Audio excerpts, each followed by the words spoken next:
Hello, everybody. Welcome to the session on building metadata-aware ReactJS components in Visualforce. I know the title is very verbose and very long. I couldn't find any shorter, cooler name for the session. A little bit about me. My name is Corey Cowgill. I'm the Director of Engineering at Fusion Risk Management. We're an OEM ISV partner. We provide business continuity and disaster recovery software for companies. So it's 100% app cloud. Has nothing to do with sales or service or anything you'll see here. So we have a lot of unique use cases. And as you're going to see, part of those unique use cases led us to select using ReactJS and Visualforce for some use cases. Forward-looking statements, I'm not speaking about anything is not GA, so this doesn't really apply. So a little bit about this session. The first question, why are you here? Why do you want to build metadata-aware applications? And why do you want to build a spa app on the Force.com platform? So I'll kind of give you a little bit of an overview of why you want to do that. I'm also going to talk a little bit about single-page application architecture in Salesforce, specifically within the domain of Visualforce and React. I'm going to do a quick demo of the Fusion single-page application. And then I'm going to show you a more CRM-orientated demo, which will go through the deep dive of code. Because I know that that's what most of you probably are familiar with, the CRM or service. So I have a little simple application that's built that'll consume metadata. We'll walk through the React code, the Apex code, the Visualforce code, so that you understand how, when you leave the session, hopefully you kind of have some ideas of like, okay, that seems, I got the ideas, I could take that away with my developers or engineers, and I can do the same thing that they did, and I can empower my admins to basically make configuration changes that our code respect and change the field behavior, et cetera, in the application. I promise this is not death by PowerPoint. There's only 8 slides. The rest of the time will all be in the developer console looking at code. But I do need to set some context before we begin so that you understand where we're going. So before we start, how many of you are using single-page applications in Salesforce today? Okay, actually quite a few of you. Okay, cool. So how many of you are using React in any capacity? Okay, so a couple of you. So hopefully you'll find the session enlightening. So a little bit about single-page architecture. We're using Visualforce containers with the ReactJS framework. So the first question you might ask is, why aren't we doing Lightning components or Lightning, as that's a big thing now. Visualforce is a mature technology stack. It's been around for years. It's going to continue to be around for years. And as an ISV partner, when I push my product to hundreds of customers, it has to automatically work. I can't be working with things that are in pilot or beta or haven't been adopted by everybody. So that's one reason why you might want to choose Visualforce. As for Visualforce containers, there's basically no markup in the Visualforce page. It simply loads a few static resources, and it will also load a simple div. And if you don't know, what you can do is in the Visualforce page header, and I'll show you, you can say, turn off everything Salesforce. Don't render any markup. Don't do anything except the bare minimum for session authentication and the AJAX calls to the Apex JavaScript remoting framework. That's all the Visualforce page does. It's a container. The real magic is going to happen in all of our static resources in Apex. So in the static resources, you're going to load your CSS style sheets, of course, because we want to turn off all the Salesforce styling. You're going to load the ReactJS framework. That basically is the framework that's going to handle all of the code that you're going to write. Handles rendering the DOM, creates a shadow DOM for performance reasons. It's very slick, as you'll see. It's very efficient. And then you may or may not need to use Babel to do JSX compiling into actual JavaScript. On the Apex tier and the Salesforce tier, then what we have is, that's going to be basically how we're going to grab the metadata and how we're going to do DML calls to persist the data and query the data. So at that point, Salesforce really becomes basically our model layer to basically hold all the data, all the permissions, all the configurations, and then React is going to read that from these Apex classes. So some of the things that we do are field sets, S-objects, and profiles. So we want to enable our customers to configure this application however they want. They may want to add additional fields. They may want to change the field level security or the CRUD access. And the single page application has to respect that, okay? So if you use Visualforce and you just use an Apex input field, that will automatically run in the user context and consume that. Well, with React, since we're basically saying, no, Salesforce, we don't want to use any of your stack and the UX layer, we're going to build our own single-page app, you have to basically bake that into your application. And Salesforce gives you the tools to do that. Does this kind of make sense to everybody at a high level where we're going to go? We're going to dive into each of these pieces so you get a flavor for the code and how you can build this yourself. So I'm going to do a quick overview of an actual production use case of how we use this in our product and how our customers use it to manage crisis and incidents. And then I'm going to go into more of probably a more familiar example for everybody, which would be a CRM example. So if I go into my org here, and I bring up my dashboard. So this is basically what we call the incident management dashboard. This basically, if there's an outage, say you're a customer and all your IT systems go down and you have to start recovering your systems. Well, what happens is typically all the executives and stakeholders get in a room, in a war room, and they're managing the incident. And they want to know things like, when were key decisions made? How fast is our RTO, recovery time objective? How long until we resume business so we can continue making money? So our clients use our product for a wide range of things, from business continuity. You can think of that as maybe, a store is on fire, or there's an active shooter at a Walmart and they need to evacuate. They may be using it for that. They may also be using it for more traditional DR recovery, where they have a data center or a cloud that's down and they need to execute a bunch of procedures. And what they want is all the executives to have a dashboard and view into this in real time. So this dashboard uses a streaming API, uses ReactJS, a number of other technologies, Google Maps, and you can see all the information here is at a snapshot. It doesn't need to be refreshed. It's a single-page application, and the basically executives have insight in real time into what's going on with the recovery of their incident. So this is a more advanced use case. All of these things are components, okay? So this is a React. Each of these little things, these boards, incident details, incident issue records, all of these things are components within components within components, as you'll see here briefly. And it's all field set driven. So like our customers, they may want these incident details to show different fields. They can configure that. Admins can configure that without changing any code. Same with these issue records and these tables. Everything respects FLS and CRUD. So that's what our product does. And if you have questions about that later, come see me and I'm happy to talk about it. For a more simple example that I built specifically for this presentation to kind of cut down the code size, we're going to do a simple ReactJS single-page application that does accounts, contacts, and opportunities. We have an accounts tab, a contacts tab, and an opportunities tab. But these aren't pages. It's a single-page app. So I click this. It didn't reload the page. I got another list of all the contacts, their names. I click opportunities. Again, these components are re-rendering based on view state in React, and they're respecting basically configuration options from metadata. Does that make sense so far, where we're going? Okay. So, in terms of a code deep dive, what we're going to go through, the remainder of the session is we are going to talk about the Visualforce Page container, ReactJS, Apex controller, objects and fields, and field sets.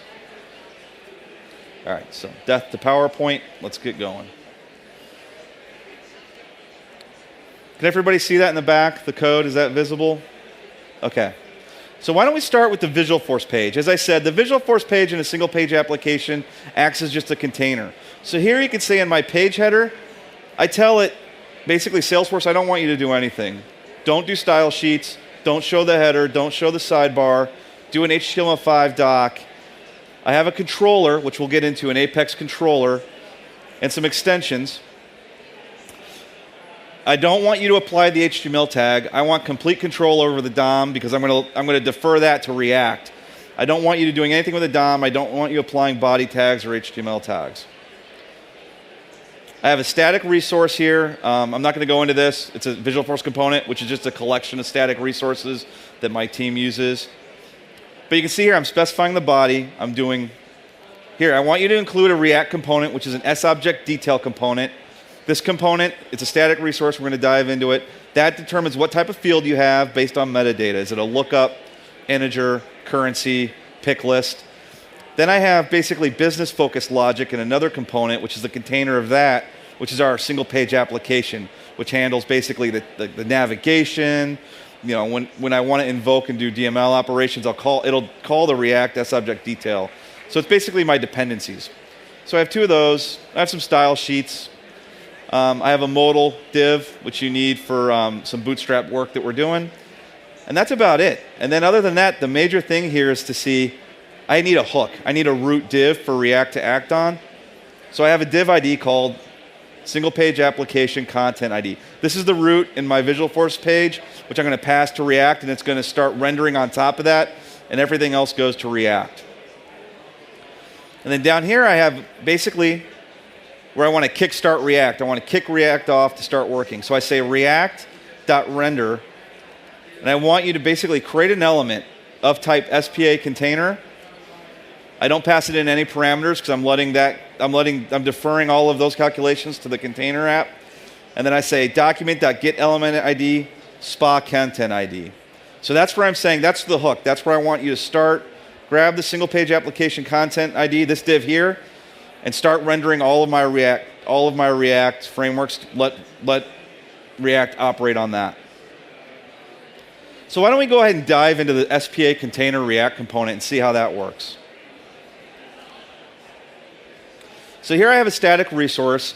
It's basically all of my React code for the single page application container. This is going to handle a couple of things. It's going to handle when it wants to call into Apex, and it wants to pull in all the metadata through Apex. And we're going to store that as a JSON structure and cache it. And it's going to have all the field level security, all of the field sets, and it's going to have all of the field describes about what type of field they are. We're going to cache that one time when the page loads.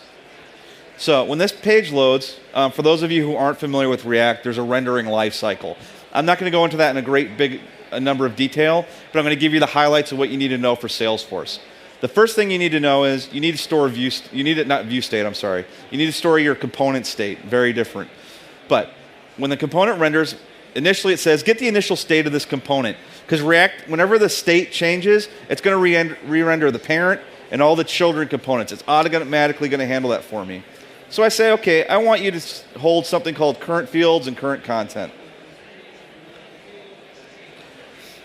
I have a function called navigation change. Whoops. That's basically when I click those tabs at the top, it's going to fire that component. It's going to set the state. You see it's setting state there? This is not highlighting well. I'm going to set state. Whenever you set state, that always tells it to basically do a delta between the DOM and the shadow DOM and re-render everything. I have a component did mount. So whenever this component mounts, when it's finished doing that, I want you to go do something. Well, in our case, what I want it to do is once this component mounts, call the Salesforce tier, get that metadata. So what I have here is I have a function that says account Visualforce remoting. In case you don't know, that's the framework, Visualforce remoting. And I want you to pull in the object field map, which is the JSON structure. And it's an asynchronous call, right? It's going to do a callback. And when you finish, I want you to call this method called finished metadata load. And when it calls that back, I'm going to set the state with all of that information about the metadata I got. All of our admins configured the field sets, profile, security, everything. It's going to cache that from Apex. And you can see when I say finished metadata load, here's my function. Again, I'm going to set state. You want to set state. That's going to force it to re-render the single page application container at a high level. And this is only going to hire once every time the page loads. I have a function here, a very simple function. You'd probably do something more elegant, but for the purposes of this, determine content. This is a function that says, based on the state of this component, I want you to render accounts, contact, or opportunity content. And you can see here what I'm doing here is basically through fields, through parameters, I'm passing in the fields. So here I have a parameter called, an attribute I should say, called fields on the accounts content component. I'm passing it in from this state, from the display fields, this metadata structures. I'm passing it in all of my metadata information about accounts. And then for when I do a contacts, I'm doing all my contact information. So I pass that metadata structure down through the state and through properties and let the React framework re-render the content. So why don't we take a look at this accounts content I'm sorry, before we move off, why don't we take a look at this get objects field map. How do we get the metadata, first off, from Apex? So we're using Visualforce remoting, as I described, and we're going to call this Apex controller called Account Contact Single Page Application Controller. How many of you have done Visualforce remoting again? How many of you? Okay. How many of you are using remote objects? Okay. So I'm using Visualforce remoting, just for those of you who don't know, because I wanted to pack, I want to have more granular control over transactions on the server tier, do some rollbacks and other things like that. But some of these approaches you can use with remote objects if you're curious. But here I have a function called, let's look at that function called getObjectsFieldMap. So here I have an Apex controller. It has an @remote action annotated method.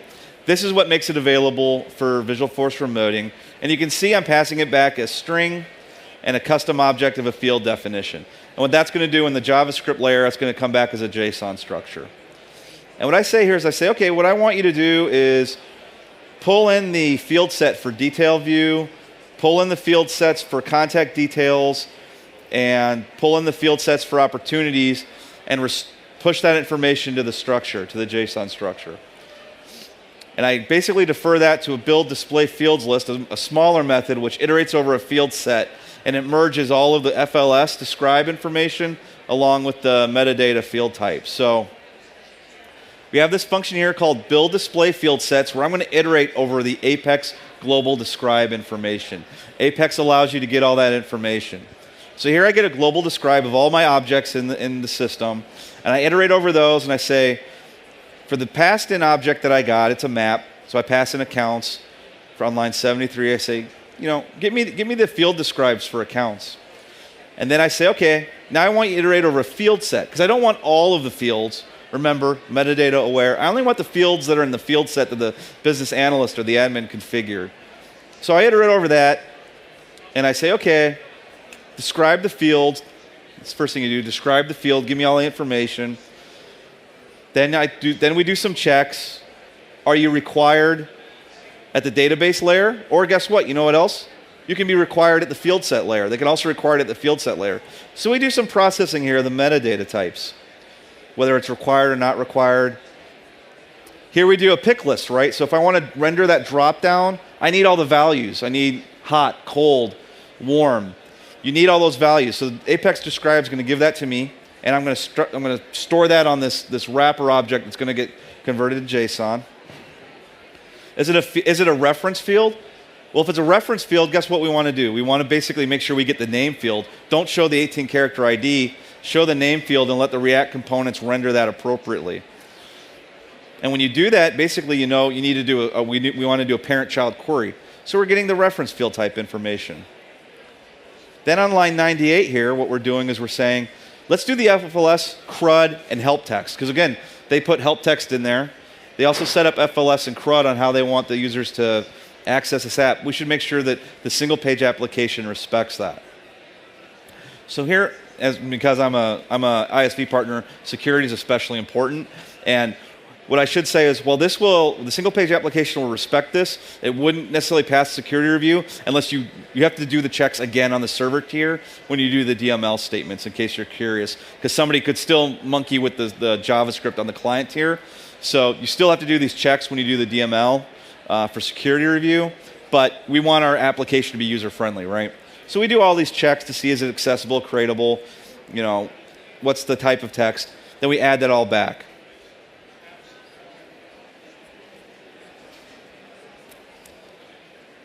So then when we come back here, the component's mounted. We went out, we called that function. We have all the metadata. We've returned it to the single page application on the client's app. And now I have all that information to start acting on.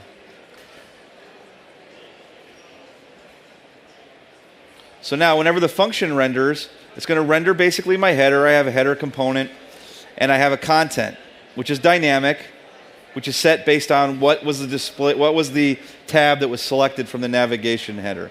So let's dive into the accounts content React component. So I'm going to scroll down to get to the part we want to talk about.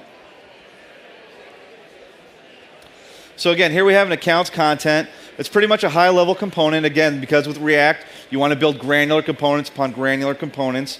So you have accounts content, and it's basically just a header. It says accounts, and it has page help content, which basically could be some custom labels that I was displaying. I didn't show that, but you can also get custom labels, display help text, things like that.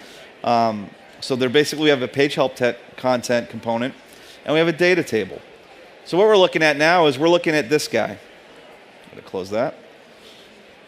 So we're looking at this guy. So this is the table component, and this is the accounts component. This is the overall accounts component. So let's go ahead and dive down another level deep. Oops. So I'm looking at that component. I have that header. That component says accounts. I have a page type of account. And then I'm passing in, again, a data table component, because I want to reuse the table everywhere. And I pass that in a key to make things unique. I say display fields, this.props.field. So for those of you who aren't familiar with React, it has a very interesting way of how your components interact. And basically what you do is you pass in properties into those components. Those components then set state or take action on that, which causes them to render, and so on and so forth. So it's basically you propagate things down through the stack like that. In this case, I have a component called data table. You pass it an S-object type. You pass it in the type of fields that we got that was cached, and then it's going to render a related list of data. So I'm going to look at this data table component. Again, diving down to a more granular component.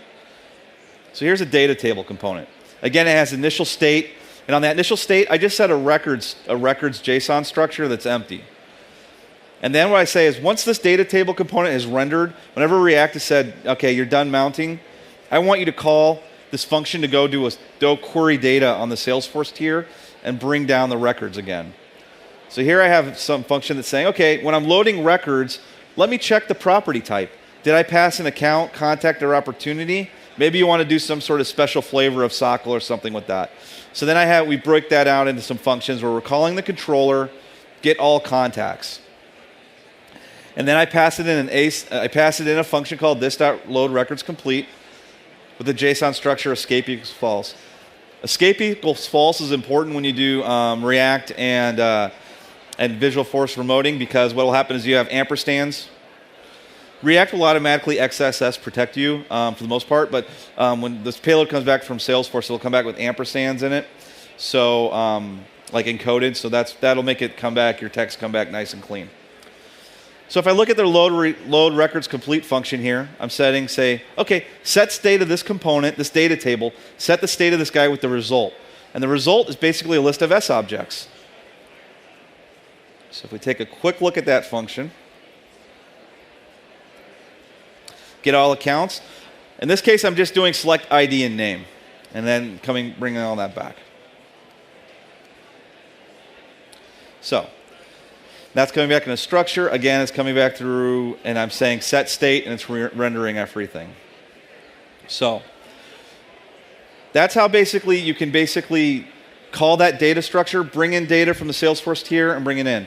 I can do other things like I can say new account. This is going to bring up a field set driven component, React component, S-object detail, and I can again enter information such as new account 1. I can say it's active, no, yes. And I'm populating, again, all of these drop-downs from the metadata that we read. I'm going to click Save. Now notice the whole page didn't render again, just that data table, because when I said when the components load, and that React fired, it said just load that component and pass those properties down. So now I have a new account here. I can look at it, and you can see that this is the view record. Now, some of you may be not familiar with field sets. How many of you are using field sets today? Okay, actually quite a few of you, so that's good. So what I'm going to go through here is I'm going to say, okay, on the accounts object, I have some field sets. And I have a field set in my code. It's the detail view. And these are the fields, as you can see, in the field set, account name, phone, fax. That matches our single page application. So now what I can do is I can say, you know what, I want to reorder this. Let's make active come up here. Let's make employees come up here. And let's add, let's just do that for now. And let's see those reordered. So on this page, you'll see active will move up when we reload this. But remember, I'm caching this at the beginning. So I have to reload the page because I cache it once. I don't want to keep calling the metadata describe calls. They're pretty expensive and they take a little bit of time to do. So now what I do is I double click on here. Now you can see that active yes is at the top. Employees, again, is after that. So I can reorder the field set and I can add or remove fields through that manner. So what this will also respect is if on the profile, if I said, now for the profile level, if I said I'm a system administrator, but I'm going to do this anyway. If at the system level I said on the account object, you know what? Nobody should ever see the active. No one should ever see the active status, even a system admin. We don't want anyone ever to see that. I'm going to click Save. And again, because it's metadata aware, when I load this guy,